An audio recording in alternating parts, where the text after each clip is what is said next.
हारसिंनो माबा मोनसे सानना लोङाखै दा बे बा दा जों मोनसे जायगायाव थांनो ओंखारदों थांग्रोनि ओमफ्राय खोनानो मोनदों मैया दाखालि मोनसे एभेक्सन जादों दा बे एभेक्सन जानायावनो थांनो नागिरदों फिसानो लाइमोनफोरा मा हैनो नागिरदोंना फै जों दान्दिसे जों नायलांबावनिसै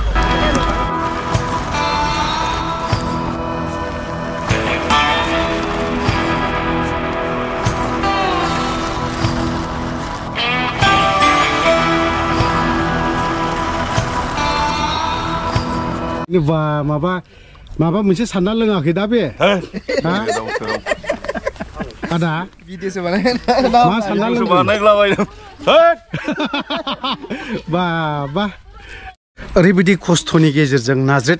नाज्रेदब्लाबो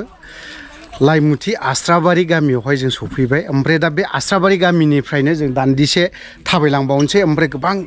लाइमोनफोरबो दं लाइमोनफोर माने इउथ्सफोर दङना बिसोरजोंनो जों ज' थांफानोसै बै इउथ्सफोरा मा लाबोदों आरो मा होफैनो नागिरदों दाखालिसो बे एभेक्सन जानाय जायगायावहाय जों थांनानै लाग्रोनि आरो मा लाबोदों बेखौ जोबथारनायाव नोंथांमोननो दान्दिसे खोन्थागोन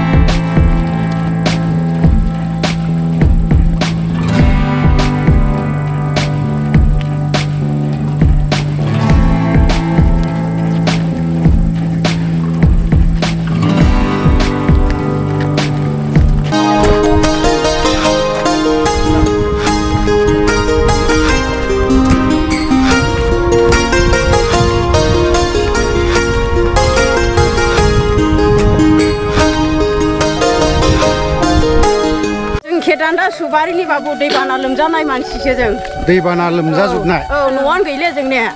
बिदिनि थाखायनो जों हादानाव फैदोंमोन जों दा हादानाव फैनायावबो जोंहा गासैबो गाननाय जोमनाय दानसि जाजोबबाय न' माबा प्लास्टिकफ्राबो जोङो बुसिजोबजाबाय आरो थौ थोरसि गासैबो दानफुंजोबजाबाय माइरं इरिबो जोङो गारजाबाय बाबु बेनो जेबो गैया मानसिल'सै दा थानाय मानायफ्रालाय माब्रैथो थानाय मानायफ्राबो बिदिनो ज' थालाबायबाय एसे एनै बायनो गोरों मानसिफ्रा बायबाय बेयावनो जों थालाबायबाय बाबु आदायाबो बेयाव हादानावनो औ सार जोंनोथ' 15 दिननि सिगां नटिसखौथ' हरनायखौथ' जों मोनाखै होमबालाय नोंसोरनो जोंथ' मोनाखै फेरेंगाया बुंबाय थादोंमोन जों मालाबाबो ओरैनो नटिस सारा बा ओरैनो इनफर्म खालामा लाफानो जानाया लाफानो एभेक्सन खालामा बेफोरबायदि बाथ्राखौ दाखालि निउसाव जों बुंनायखौ नुनो मोन्दों आरो बिदिब्लाथ' नोंसोर नटिस बा नोंसोरबो हरनाय जायाखै ना गामियावहाय जोंनाव नटिस हरनाय जायाखै सार ओरैनो मा हिसाबाव एभेक्सन खालामनाय जादों बिसोरो जोङो जोंनियाव एभेक्सन खालामफैनायखौ जोङो मानसिफोरनि गेजेरजों माने जों खबर मोन्दों गाबोनहाय हादानखौ होनाय जागोन एभेक्सन खालामनाय जागोन ओमफ्राय बे मथे जोङो माखासे गोनांथार जि जोमफोरखौ दोनखोमानो हाबाय फ्राय भाग माने माखासे गोनां जिनिसफोरखौ जों दोनखोमानो हायाखिसै बे जिनिसा गासैबो गोनां जिनिस माने माबायदि गोनां जिनिस जेरैहाय जों जेरखम भाबे जोङो न' बानायनानै थादोंमोन न'फोरखौ जों रैखा खालामनो हायाखै जि जोम जोङो बासायना लाखिनो हायाखिसै भारा बर्तन जोङो बासायना लाखिनो हायाखिसै माइरं दैरं जोङो बासायना लाखिनो हायाखिसै बेफोरो गासैबो माने नस्थ' जालांजोब्बाय दा जोंनि थासारिया जोबोद गाज्रि जोंनि रायजो राजाफ्रा जोबोद गाज्रि अलखदाव माने भुगिनांनानै दङ जोङो दासान्दि जोङो बे पर्यायावनो जोङो जिउ खांनानै दंथ'यो सार दा जुदि फरेस्टार बा नैबे खुंथायाव थानाय रन्जित बसुमतारी बिथाङा जुदि एभेक्सन खालामनो होबाय थायोबा नोंसोरो मा खारगोन ना थागोन बेवहाय सार जोंथ' बेवहाय बे जायगानिफ्राय जोङो खारनो होननानै जोङो फैनाय जायाखै जों बेवहाय थै-थां जों बेवहाय संसार जानो होननानै फैखादों जों बेनिफ्राय आगानसेबो लोरिनो हानाय नङा दावथ्रोदनो हानाय नङा सारमोना गावसिनि रुलिं गभर्नमेन्ट हिसाबै गावसोरहा अधिकार दङब्ला जोंखौ गावथारथों बुथारथों जोङो सरकारनि निर्देश मथे बिथांमोना मा खालामो जोङो बेखौ मानिना लागोन जोङो बेखौ जोङो मुंबो साननाय नङा आरो खाथि खाला नोंसोरनि खाथि खालायाव आदिबासिफोरबो दं बिसोरनि सायाव जेबो एफेक्सन खालामाखै जोंनि बिनि सायाव मा बुंगोन जोंनि खाथि खालायावथ' जोंनि उसुंसेनो आदिबासिफोर दङ दा बिथांमोना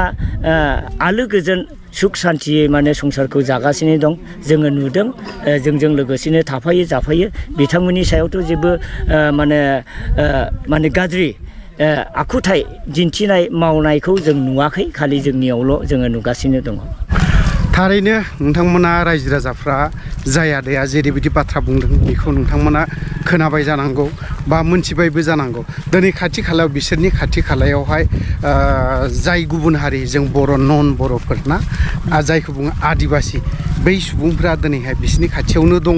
लोगोसे बिथांमोनखौ एभेक्सन खालामालाबानो बिथांमोनखौ होखारालाबानो बार बार जों गुबुन गुबुन जायगायावब्लाबो बेफोरबायदि जों नुनो मोन्दों अनलि बर'फोरखौल'नो होखारबाय थानायखौ जों नुनो मोन्दों जोंहा बेहायनो जों थानो होननानै जों आगान सुरबोखाबाय आरो बे हाखौ जोङो मोनगोन होननानै जों फैखानायखा आरो बिसोरो होनखादोंमोन जोंनिनो बर' मानसिया बर'आवनो जायगा दंखायो बिदेशआव मावनानै जाहैनांला मानो जोंनि बर' फिसाफ्रालाय मानो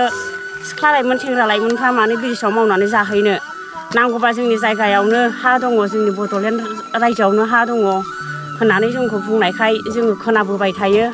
मेरलासिम जों खोनाबोबाय थायो बिनि थाखायनो जों खोनानानै जों बे हायावनो थानो होननानै जों फैखादों जों हाजारखि जाया मानो जों जायफोरा जोंखौ अननाय होगोन जों बिसोरनोनो सापर्ट खालामनानै होनानै जों बे जायगायावनो संसारखौ जों गथ' गथाय गोरलै गोरलामखौ लानानै जों बेहायनो जों थागोन जों हाजारखि जोंखौ खस्थ' होआ दुखु होआ जों थोजासे खस्थ'खौ जों सोलिनानै थागोन बा सहायनानै थागोन सान्दुं अखा बार हुखा सारअन्थाइ जों गनायनानै थागोन थेवबो जों बे हानिफ्राय जों ओंखारलाङा एभिक्सनखौ बन्द खालाम बे हाया जोंनिनो बे हाया जोंनिनो बे हायाव थानो हो बे हायाव थानो हो दिनै जोङो बे गामियाव फैनानै जोङो ओरैबायदि अनुभब जादों सिगां समाव प्रमद बर' बिथांखौ जेब्ला बिथाङा आन्दलन खालामबाय थादोंमोन बा बिडिसिनि चिफ जाखांनायनि उनावहाय जोंनि माखासे रायजो राजाया प्रमद बर'खौ जोंनि बिडिसिनि रायजोनि भगबान हिसाबै मानिदोंमोन गोसो सिङावहाय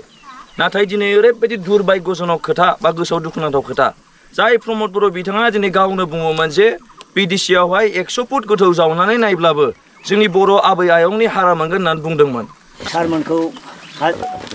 रोजा रोजा साबायखर बावनाय थाबाय जोंनि बे दुखुआव गोग्लैनाय रायजो राजाफोरनो जोंनो अनसुंथाइ लाबोनानै होफैनानै जोंनि गोसोआव जोंनि दुखुआव गोग्लैनाय सुबुंआरिफोरखौ गामियारिफोरखौ बेक्तिफोरनो गोजोननाय रंजानाय लाबोनायनि थाखाय आं सारमोनखौ जोबोद साबायखर बावनाय थाबाय थांनायनि फंनैसो मैयाहाय फरेस्ट अफिसाव लांनानै गारि गाखोनानै बोरैबा मोन्दों होननानै बुंनायखाय काजलगाव हस्पिटालाव लांदों सनागाफ्रि खालामहैदों दा बिनि रिपर्टखौ मोनाखै दिनैसो मोनगोननो दा बिनि रिपर्टखौ मोनबा सारमोननो आं खिन्थाहरगोन आरो माबा मोननोहाय गेदेरफोरनो खिन्थानानैहाय आंनावथ' मबाइल नाम्बार गैया नोंसिना आं खिन्थाहरगोन आरो 8 मास जाबाय दा बोरैबा मोन्दों होननायखाय मैया बिब'आ लानानै थांदों आरो नोंथांमोना ब्लगावहाय जाखिनि नुनांगौ बेखौ नुबाय जानांगौ लोगोसे आङो आंनि बे अफ्रि ब्लग 2 चेनेलखौ बावहायनो फोजोबनो सानबाय बाय बाय